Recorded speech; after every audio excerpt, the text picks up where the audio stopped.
Shall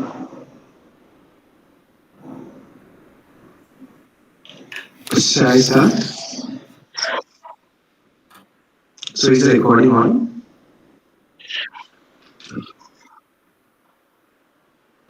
Yeah. Okay.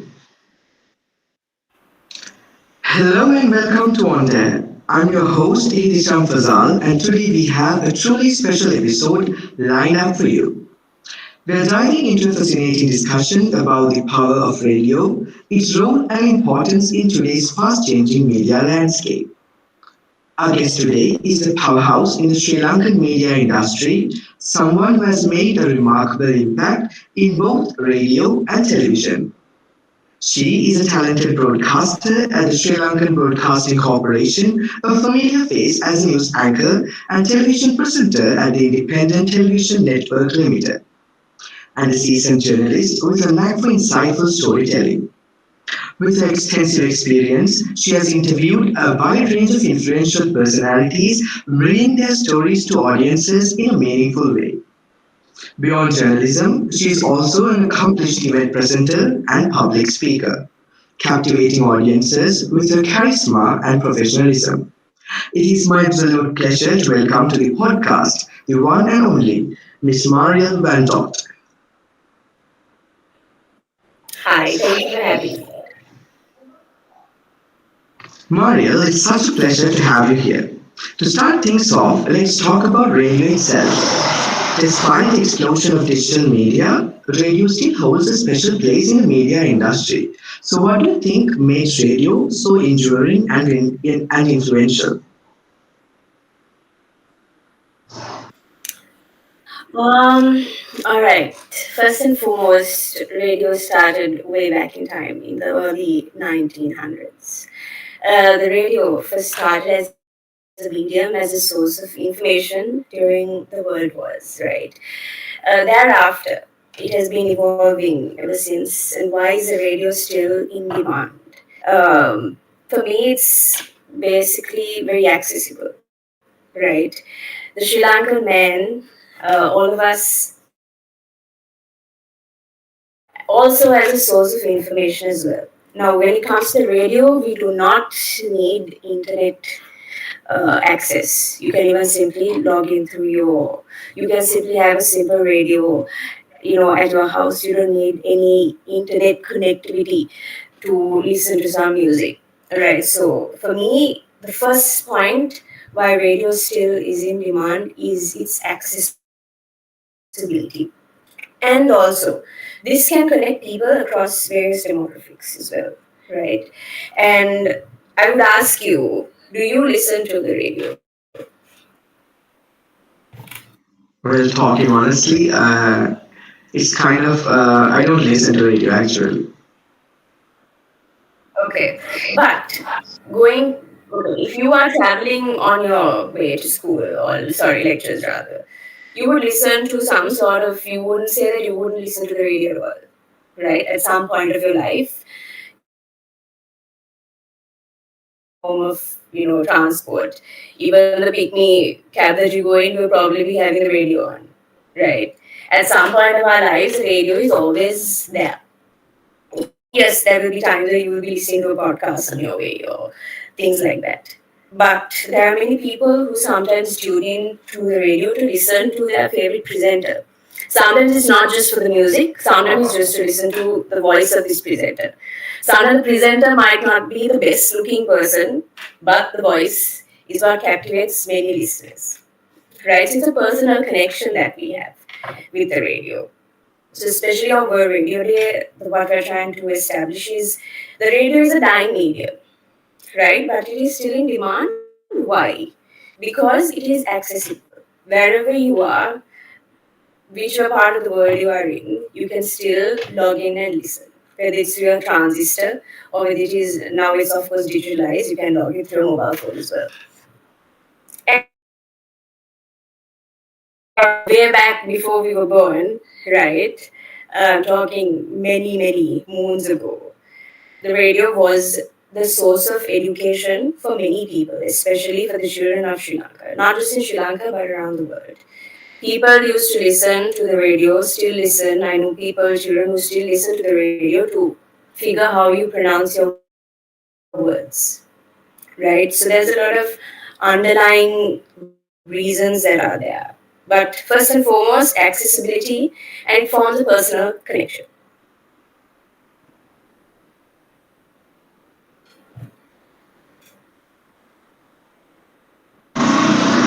So, as you're told, one of the biggest strengths of radio is its accessibility. I agree too. So, unlike many digital platforms, a radio reaches people in remote areas and those without internet access. So, how do you think radio continues to serve underserved communities today?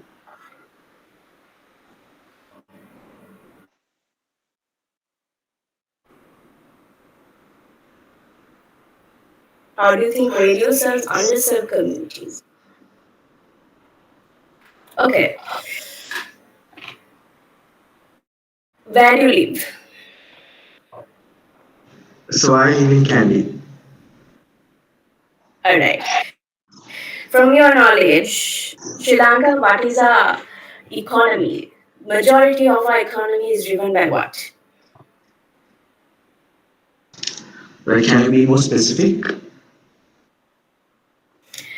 Okay, if you talk about Sri Lanka, what are we known for? If I was to ask you simply. Well, maybe the pearl of Indian Ocean and tourism. Tourism, okay. But we are an agriculture driven country, strongly agriculture driven based country, right? We, most Sri Lankans have rice as a food, okay? And the food that you have, the rice that you have on your table, comes from these paddy fields. I'm just digging in a little deep, right? Who are the people who bring these paddy fields who cultivate these paddy fields and who bring these meals to our table? Actually, the farmers. The farmers. Now, you know that these farmers have to stay awake all night. Do they listen to Spotify or Apple Music to keep them awake, to stop the wild elephants from attacking their fields? No, they use radios. Absolutely not. It's a radio. No. The security uncle, when you go to office, they're doing 24 hours night duty. Are they listening to Spotify? Are they paying a premium package to listen to unlimited music and an unlimited amount of podcasts? Again, it's radio. It is the radio. Yeah. So these communities are underserved communities in Sri Lanka. We are not the ones staying awake chasing elephants and all of that, but these people do a bigger service than we actually see. If these guys fall asleep, it's very tiny things that we don't see, right? But I'm just digging a little deep. If these guys fall asleep, it's the end. Their livelihood is gone overnight. It's a fact that I know. It's when we go to report, this is what I see. To the radio, right? The radio is what keeps these people awake.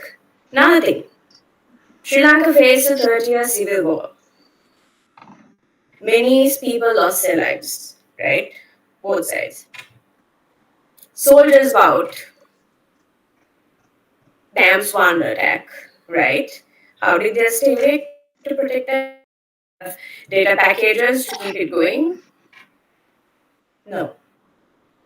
These are real life stories that the army, navy, all of them say. Right? The radio is the only source or the only medium that even if you are in the middle of the Indian Ocean or whichever ocean you are, it picks. Right? I'm speaking for the SLBC here. When the first summit was made to Mount Everest, right?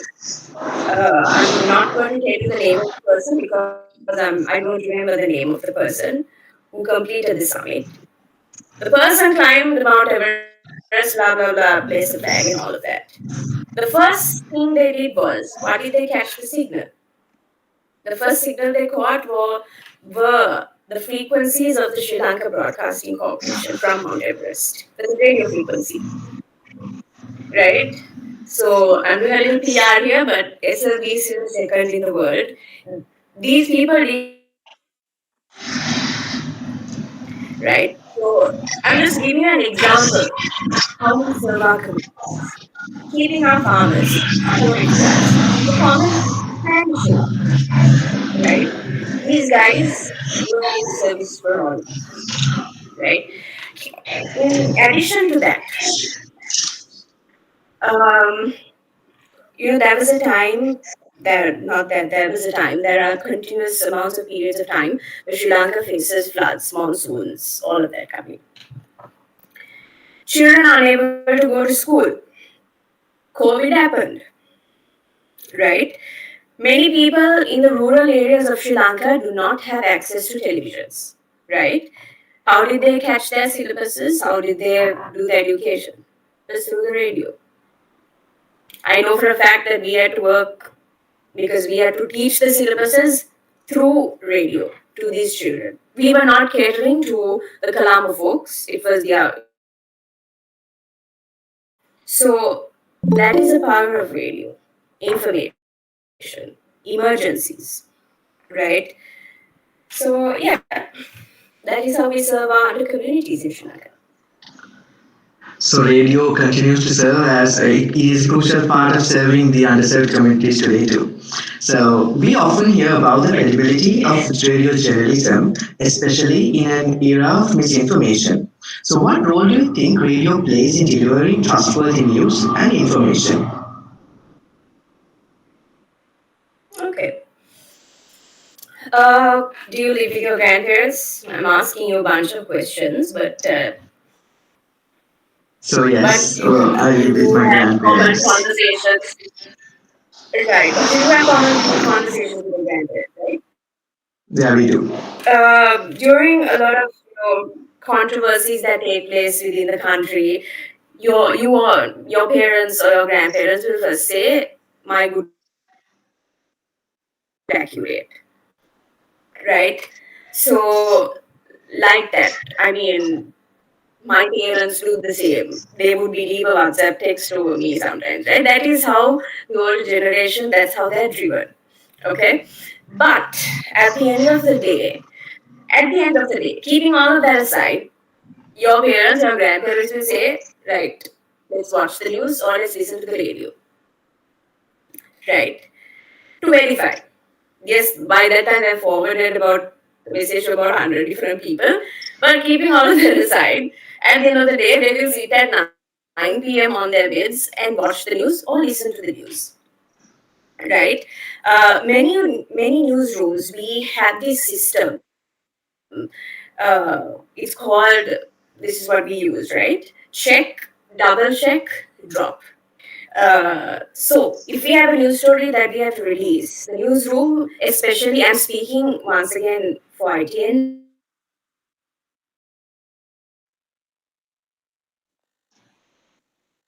broadcast a story. The newsroom, we have a process. We check if there is a news story, we check it.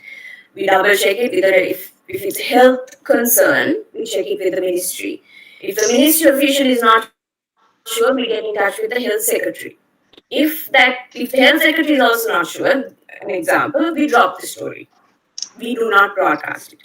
As state media, that is our duty and responsibility. We do not broadcast something that we are not sure of. A lot of people will say, okay, state media is a little slow. Why are we slow? Because we don't compete with breaking the news first, but rather we focus on accuracy over speed. Right? That is our main priority. Which is why many people will still, at the end of the day, refer to a government channel to get their news verified. Right? So, keeping in line with the fact that you asked me, maintaining and combating misinformation is so common.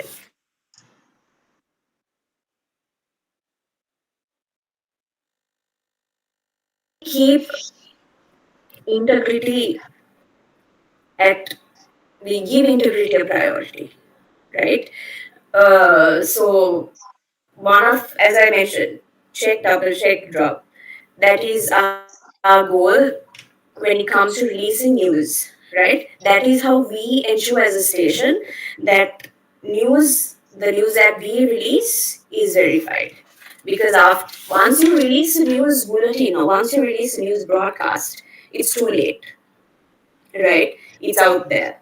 So there is tons of responsibility that comes when, especially when you're reading a bulletin. Just to give you an example, in the mornings or in the nights, if there is a particular name from, let's say, a French president or a French minister, let's say, a French minister made this particular statement, and we're not sure to pronounce the name of this French minister. What do? We call the translator.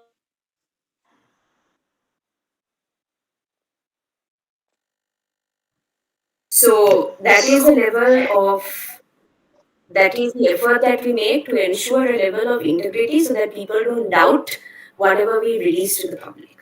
So, once again, the news we release might be at least about 1 hour late, but you're 100% sure that the news is accurate. Because at the end of the day, we do not want to release news which is wrong and create public chaos where people will be stressing out. I don't know if you remember, there was a time when people were screaming and there was lots of chaos saying that there will be a shortage of food, and all the supermarkets probably had to feast their pockets for food. But it was wrong. There was no food shortage. Right. So those are things that media companies have to like keep in mind. Accuracy over speed.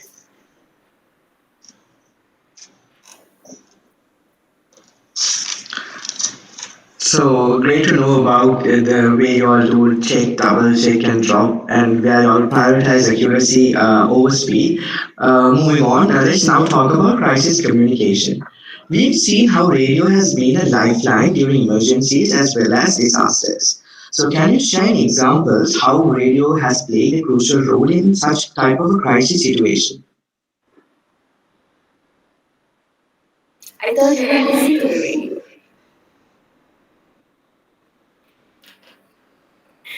But okay, to answer your question, I'll keep it very short.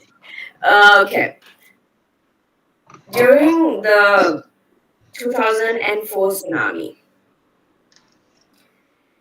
all lines were down. No communication, no calls, nothing were made. All phone lines were dropped. Right? That was a very dark period for Sri Lanka.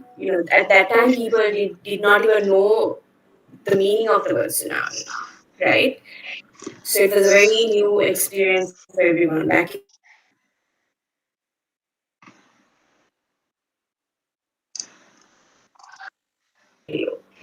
The only thing that worked was the radio, right? People were lost their homes, people lost their families.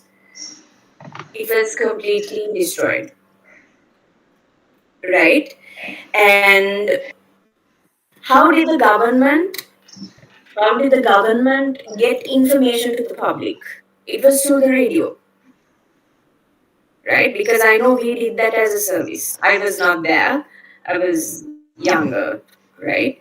But this is what we have been told by all our seniors. How did the government tell the people, okay, people in this area go to this refugee camp or this camp? It was through the radio. People didn't have mobile phones were all down, signals were lost. It was through the radio, right?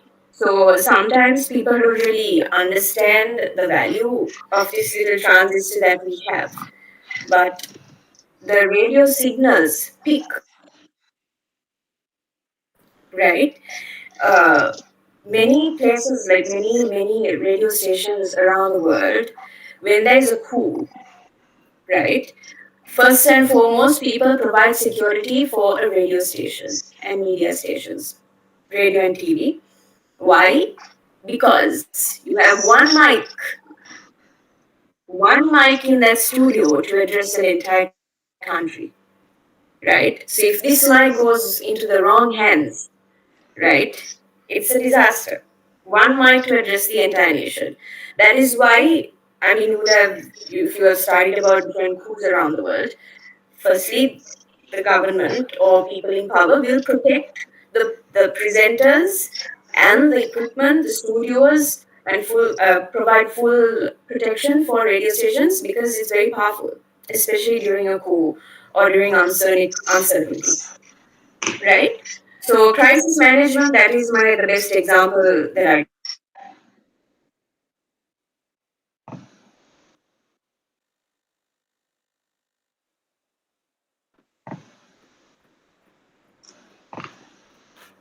So, as you told, radio played a pivotal role back in 2004 during the tsunami, and it serves as a very unique way to address during a crisis situation. With that on thought, let's move on.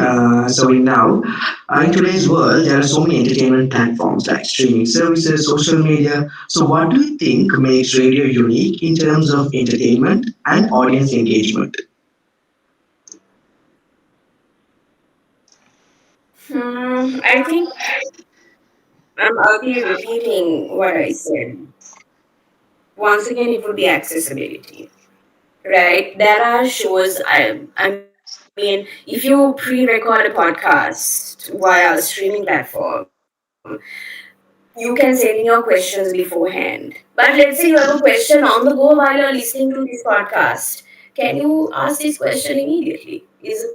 question answered immediately? So you have ability on radio, you do have the ability to ask real-time questions. There was a show that we did once. It was a political-based show. The show is not in existence anymore. But this particular radio show was focused where we connected the relevant minister back in the day. And we personally, the show was done live. It was not pre-recorded. You do the presenting live. The general public, we gave them the free platform to call us. We did not filter out any calls, it was raw calls. Uh, they had the complete freedom to ask us what they wanted to ask. If they didn't want to ask us, they could ask the relevant minister. There was one incident, one question rather, that a lady asked something in relation to the transport. It was about sexual harassment, and so the question was about ministry. What did we do? We immediately called the relevant official from the transport minister, and we got the answer live on the go, not pre-recorded, live on the go. So radio has the ability to give you real-time answers, real-time questions, real-time updates. People need that. Sometimes you're driving home, some person might ask this question on behalf of you. You'll be driving, but you'll have a question. And someone might actually call in the radio station and be like, hey, I have this issue. And then you'll be like, oh my goodness, I have the same issue. Then we give you the real answer then and there. How cool is that? You know? So, and the other thing is, once again, it's a personal connection. When we speak on radio, our first thing what we are taught is you're speaking to one person. Okay? We never go on air and we never say to all, no. We speak to one person. It would be like, right? So it's a very personal connection that we build with the listener. The listener can always give us a ring and be like, always talk to us on the go. That is honestly one of the nicest things I love about radio, because our listeners call us in real time and they talk to us. It's a fun one that you don't actually get to do. You don't get to do it on a streaming platform. I do listen to like a bunch of podcasts. I do. It's not that I don't. But the realness of it, the humanness of it, you don't feel it on a streaming platform. There's a lot of digital noise that we see. There's a lot of traffic on platform that we see. But real radio is real, it's human. There's a real person behind the mic speaking to you. It hits the core. So this takes me back to 2013, where I was able to connect to a radio and get my favorite song played back then. So with that, now I have a kind of a personal question. So many people aspire to become radio presenters, but often wonder what it takes to succeed in this field. So, from your experience, what are the key qualities and skills needed to be a great radio presenter, and what advice would you give to those looking to enter this industry? Okay. It's a burning question. Right. Okay. Do you do any sports? As of now, no. Okay. What is a sport that you love the most? Something that you watch, cricket, rugby? Well, maybe like I don't like outdoor sports to be honest. So I like indoor. So I watch chess. Chess.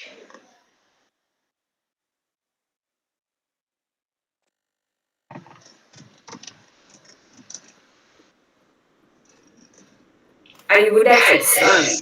You just love watching it. I love watching it. I can play for a certain extent, Okay. but not an experienced one. Okay. Okay. So I will ask you this. You love to watch it, you love, being in the area and all of that. But if I asked you to make it your main source of income, compete professionally on a global stage or a local, national level, would you do it? I don't. Why is that? So like I feel like I'm not much capable of it, although I watch it. Okay. There is a, okay, that is your answer. What I'm trying to get, my word that I'm trying to target is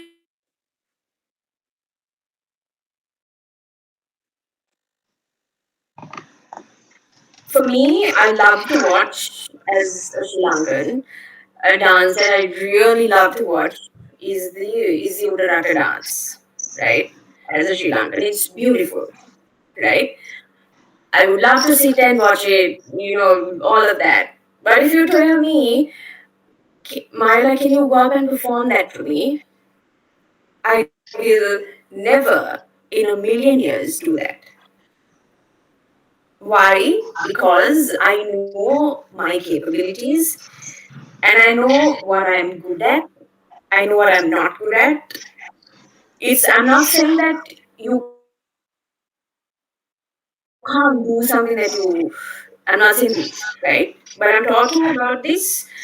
Why? Because radio is a different ballgame. There is a lot of responsibility that comes with it. You are accountable for whatever you say through that mic, right? You will be, there will be a ton of inquiries against you, right? An entire nation is listening to you, right? Especially, we have a lot of pressure, especially because we are state media. We remain, whatever we say is considered credible, right? So what I'm trying to actually get to is self-awareness is very important. A lot of people ask, I want to be a radio presenter, I want to become a television presenter. I'm like, okay, yes, you like it.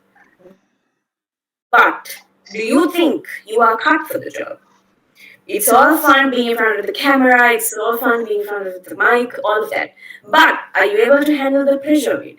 Are you able to read a news bulletin without any mistakes? Is your pronunciation on point? Is your phrasing on point? Yes, you have to work towards it. But there are people who have the innate talent to be one. You need to know whether you have that ability. There's a difference between being able to read a news bulletin and being able to read a news bulletin. Once again, I'm not saying that if you have a dream of becoming a radio presenter that you shouldn't achieve it. Definitely, that's not what I'm saying. Right? You need to know whether you have that ability. You need to know when you need to do some introspection, right? And really dig deep and see, can I do it? You know? So once you figure out, okay, you do a few things here and there, you compete at a few local events, at a few gigs, then you find out, get input from people. Ask them, how did I fare? right? Then you know, okay, there's a bit of positive, there's a bit of negative. How do I balance it out, right? Then you approach a radio station or a TV station, but I prefer, what I always tell people is start on radio. Why? Vocal quality is very important. Radio, you have to manage your audience, you have to keep your audience hooked only through your voice. They don't see you.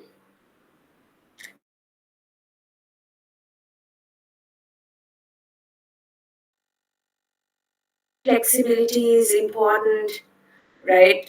The way you read news is different to the way you would do a music show.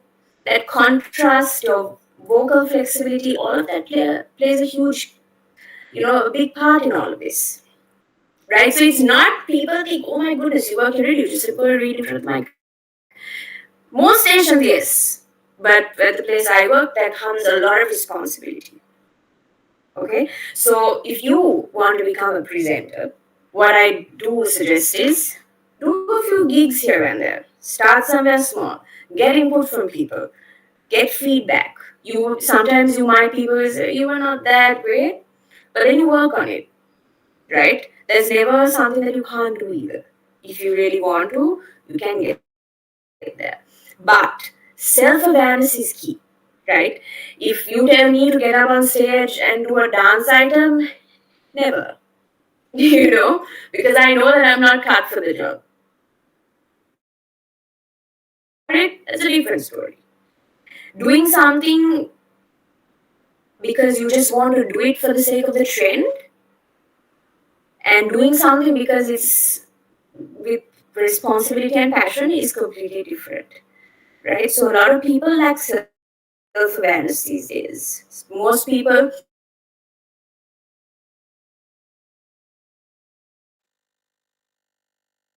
in front of the camera, right? That are our media production. Most often you see us because we're the face. But see, there are the engineers, sound engineers, visual engineers, the lighting crew, the guys who do their makeup, our stylists, our trainers, because we have people who train our voices. Now radio, we are past the stage. But TV and radio, we have our own crews. It's like an entire productions. You see us because we are the face, right? So if you feel like you want to be in the media industry, you don't necessarily have to be the face all the time. There are other avenues you can take. There's a transmission, people who handle the transmission, right?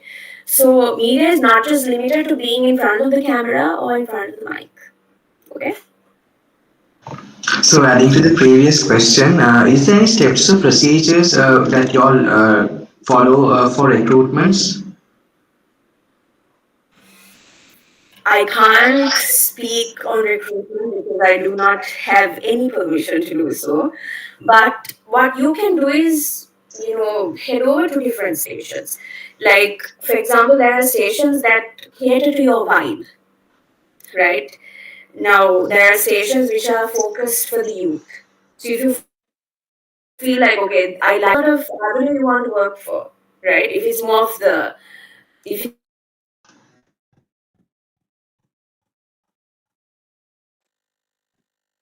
suggest that you head over to a station that caters to that audience. If you're more towards the oldies, head over to that station. Don't just head into any station and then complain and say, this is not my style. Right? So, first catch your vibe, then make inquiries. Then you have to, of course, have your CVs, portfolios all in order. And all radio stations have a voice test where they test your voice. So once you pass the voice test, they will probably have an interview process and etc. etc. So different companies will have different recruitment processes. So thank you for that information. And one challenge for radio stations is attracting younger audiences, given that Gen Z and millennials consume content differently. So how do you think radio can adapt to keep young listeners engaged? Well, people want to see. Now, I feel like a lot of stations, a lot of our presenters, we are now moving with the trend of showing our face more than often on stations, hopping onto live broadcasting while simultaneously doing the radio broadcast as well. I'm not going to say that it is a challenge for all, not just our stations, but for all stations to attract a young audience, right? But then again, right? Even if, let's say, you're traveling with your parents, they will never listen to a podcast while traveling. They will always listen to the radio, right? So somewhere down the line, the radio will always creep in somewhere.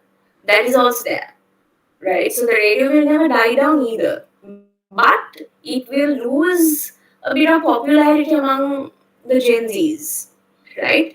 But I feel like now that a lot of peers of mine are talking about digital broadcasting and online streaming and all of that, but it's not that they completely ignore the radio either. It's just that the usage is a little less. So I agree, attracting the young audience is very difficult. But then again, there are stations also that focus on these audiences. So the the type of music you listen to will sort of take you to that particular station that is your vibe, right? So yeah. Finally, looking ahead, what do you think the future holds for radio? Will it continue to evolve, or do you think there are major challenges that could affect its influence?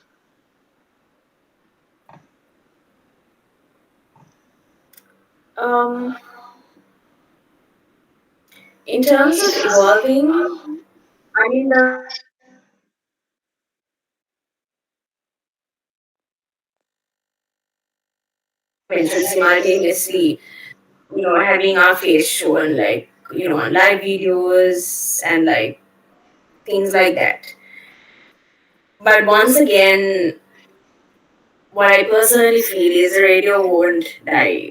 Okay, the usage will be low, but we are also making an active effort on our end to do our best to attract a diverse audience across various demographics, right? Now, SLBC, we cater not to one audience. I'll give you an example of our station. We cater to the nation because for us, radio is a public service, right? We have programs for the youth in the morning, we have a health program, we have sports programs, we have a kiddies corner, we have the evening belt is what I do, so that's more for the older crowd. Then we have request programs, we have programs where, we have a special law program past, if I'm not mistaken. If, let's say, we bring in a lawyer on board and we discuss different issues, right, in terms of land deeds, let's say divorce cases, etc., etc. Right? We bring a lawyer on board, and the general public have the ability to sort of ask questions from these lawyers that we bring on board, right? Because that again, some people don't have the money for consultation fees, so we do that as a service, right? So as a public service, we cater to a diverse audience. I'm speaking for what we do, right? We don't have a fixed audience. So that is something that we're actually very proud of. We have educational programs, something for everyone. We don't have a fixed audience. So in terms of evolving, I said the best we could do is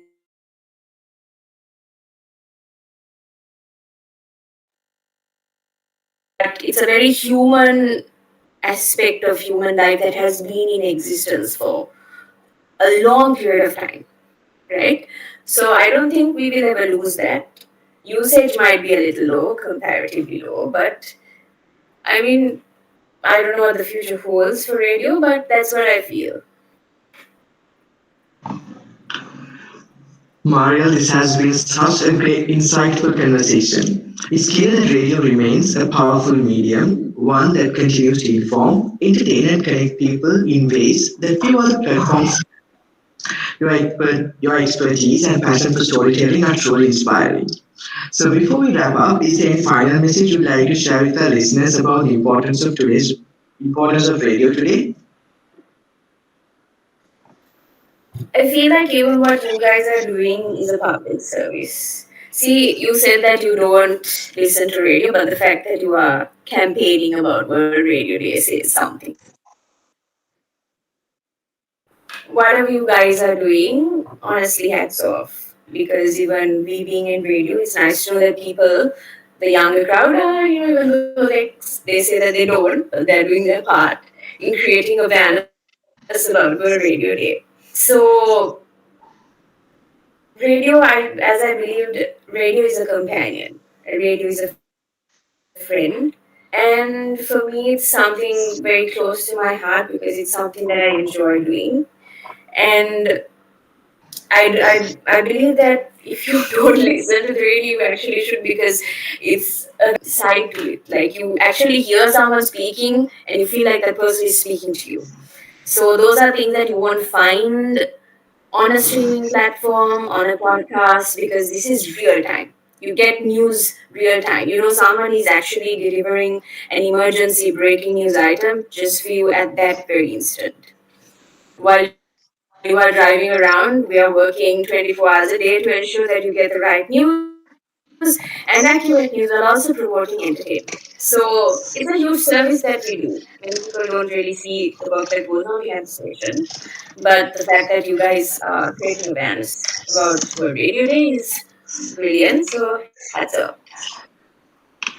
For sure, we'll make it a practice to listen to radio very often in future.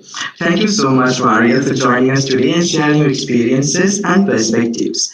It's been an absolute pleasure having you on the podcast. And to our listeners, thank you for tuning in. If you enjoyed this episode, don't forget to follow on there. We'd love to hear your thoughts, so drop a comment, share this episode, and stay tuned for more amazing conversations. Until next time, take care and keep listening.